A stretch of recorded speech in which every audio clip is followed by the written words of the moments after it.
Hi there, welcome back to Ms. Johnson's ELA mini lessons. We're going to continue on and do ELA mini lesson. I believe this is 21. And we are going to be working with our Spending Time and Money magazine, and we're going to be working with our new homeschool work packet. So go ahead and grab those things and we're going to get started. So here we go with our first two readings out of Spending Time and Money. All right, so you might notice that this anchor chart comes up a lot when we're doing our ELA mini lessons, and that's because the main idea is really important. What the main idea does is it focuses our attention to understand what the text is mostly about, so then we can go and apply new close reading strategies in our new lessons. So whenever we read a new text, you always want to find the main idea first so that you know you understand what you read, and then we can go back and analyze it a little bit further. So what is the main idea? Again, the main idea is the most important part of a topic or a text. It's the, quote, big idea. What the big idea means is it's what is the whole thing about. It doesn't focus on small details, but it allows all those details to come together. It is what the text is mostly about. So when we are looking at our picture right here, I love this picture because the main idea is the seat that you're sitting on. It's the most important part. It takes up the big thing. It's usually about a sentence or two. It's not very long.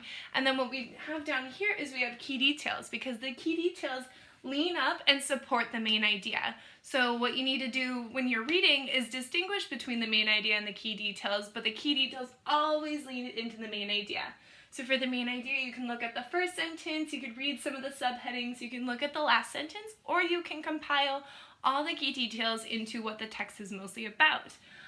Key details are who, what, when, why, how, and where. So the key details support the main idea and lead into them, which is the kind of main focus point of each of the readings, okay?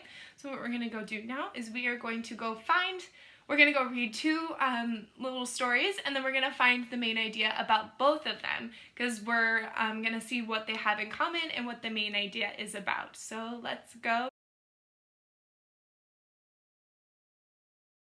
Okay, so we're going to try things a little bit differently for this new unit. So I'm going to kind of show you what I want this way. So you need your Spending Time and Money magazine. You also need your close reading homeschool packet. We're going to turn to the very first page. This is ELA mini lesson number 21.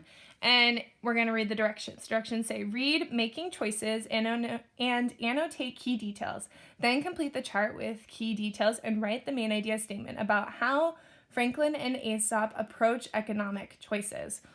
Okay, so what we're going to do is we're going to go read two texts for making choices, and then we are going to identify the main idea statement. So let's go take a look and see what they're talking about. So the first one is called Ben Franklin's 2 cents. The other one is called The Ants and the Grasshopper. So let's turn to those pages. Okay, so right here what I see is making choices is the kind of big part of our text for today. So this is what we're going to be reading. I notice an introduction part, and then I notice Ben Franklin's 2 cents. So that is kind of the first story that we're going to be reading about. I also notice it has an introduction, and then it has some lines. On the other side of our page is called Ants and the Grasshopper. There's the author right here. Again, we have an introduction along with some paragraphs, and there's even a little picture at the bottom, okay? So, sorry, I'm gonna fix my light here. There we go. Okay, so what we need to do first is we need to read our introduction. The introduction is gonna tell us what we're gonna be reading about. Might have some of the main idea in here. Okay, so economics, I'm gonna circle that word because that's the word that we talked about in my last video about the essential question. It's the study of how, people choose to use resources.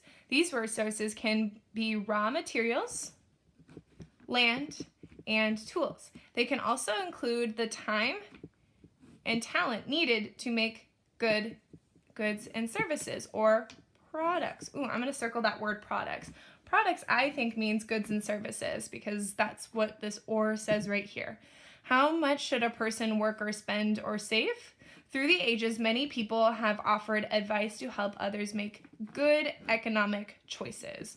So good means good, right? Like a thumbs up. Good economic choices. Okay, so what I'm going to go back here and do is I'm going to go back and I've underlined this part right here. We're going to complete the key details and write the main idea statement of how Franklin and Aesop approach economic choices.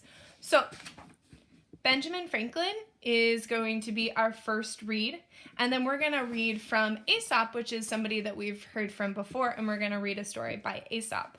Okay, so Benjamin Franklin, the key details that we're trying to focus on is his approach to making good economic choices, or good economic choices.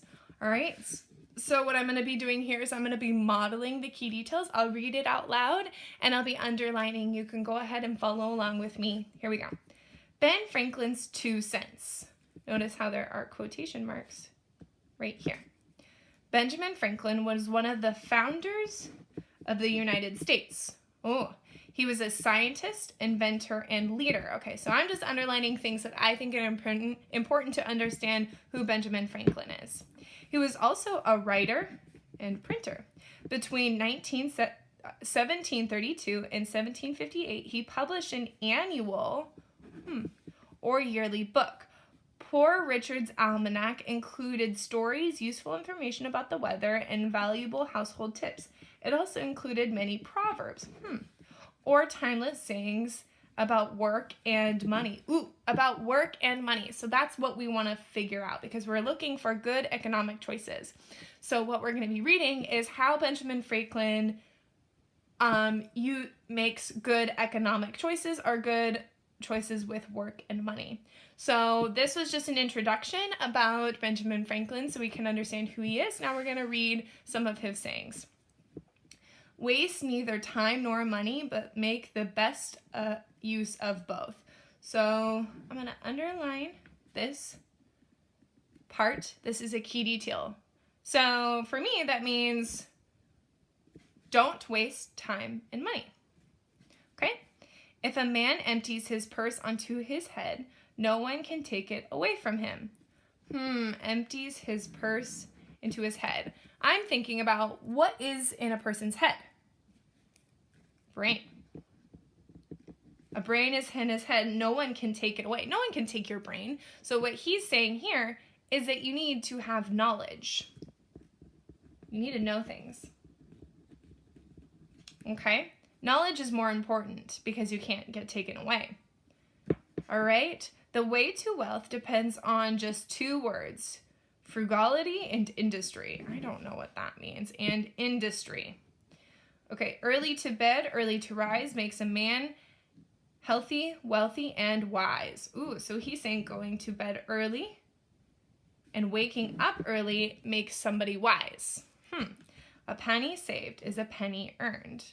I'm going to underline penny saved. So what he wants us to do is to save money. Go back to your graphic organizer and write down some key details. What are some things that you learned from Benjamin Franklin on how to save money? There's 1, 2, 3, 4, 5 things that we learned. So go ahead and maybe write down 5 key details right here.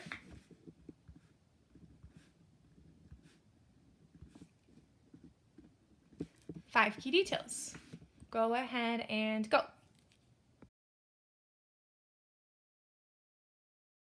All right, you should have written down your 5 key details. Now what we're going to do is we're going to read the ants and the grasshopper. Here we go.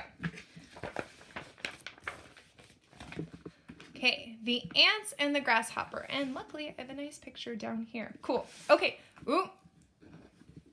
We know who this is. All right, Esau. Look, there's another introduction right here.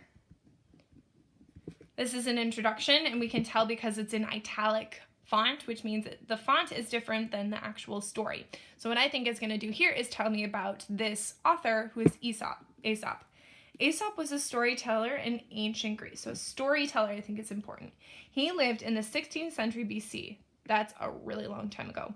He told many fables. We know what fables are. Fables, here we go, often have a moral or lesson. A moral tells people how to behave or act. His fable The Ants and the Grasshopper is about the rewards of hard work. The rewards of hard work. I think that is going to be kind of the main idea of Ants and the Grasshopper, because they just told us that the whole thing is going to be about hard work, okay? So remember, going back to our graphic organizer directions, this is how Franklin, already did him in Aesop, approach economic choices. So how do they make good economic choices? All right, so we're going to underline details. Go.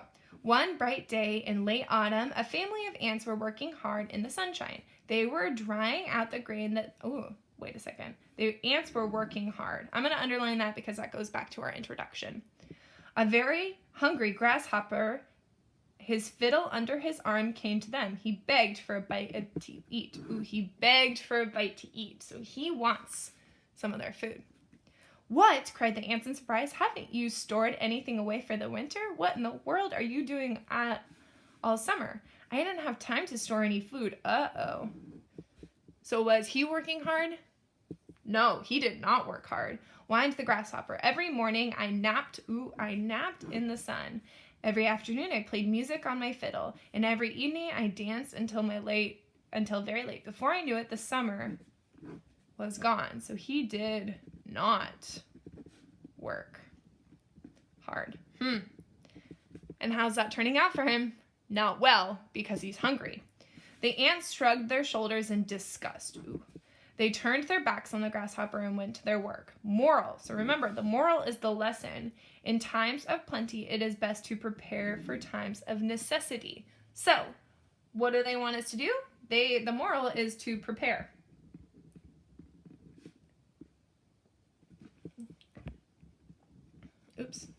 Is good. So, how do they feel about working hard? The ants work hard to prepare in order to save up for the winter. All right, so what I want you to do now is let's write down 1, 2, 3, 4, 5 key details for ants and the grasshopper. What did they do? Remember, focus on how they approach economic choices. So write those down. You better go. All right, so now we need to get to the main idea. The main idea is we're gonna answer this question here at the top in order to find the most important part about both of these stories. How Franklin and Aesop approach economic choices. So, Ben Franklin and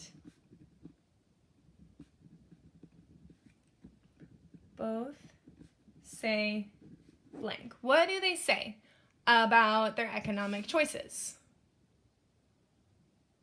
Go ahead and write that down.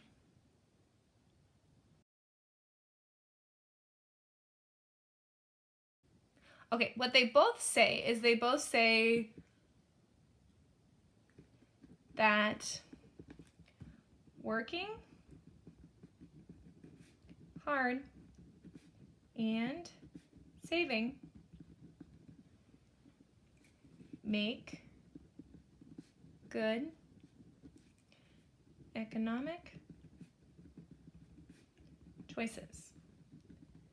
If you got that, great. If you did not, go ahead and copy that down. Go.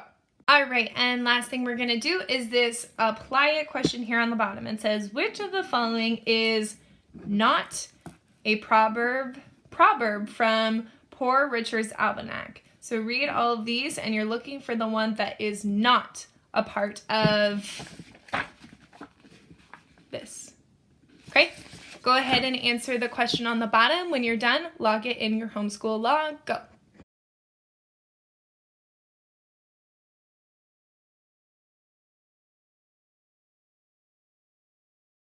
All right, that is ELA mini lesson number 21. Thank you so much for clicking on this video. I hope it really helped you kind of identify what the main idea is for the text that we were reading. Thank you so much. See you later. Bye.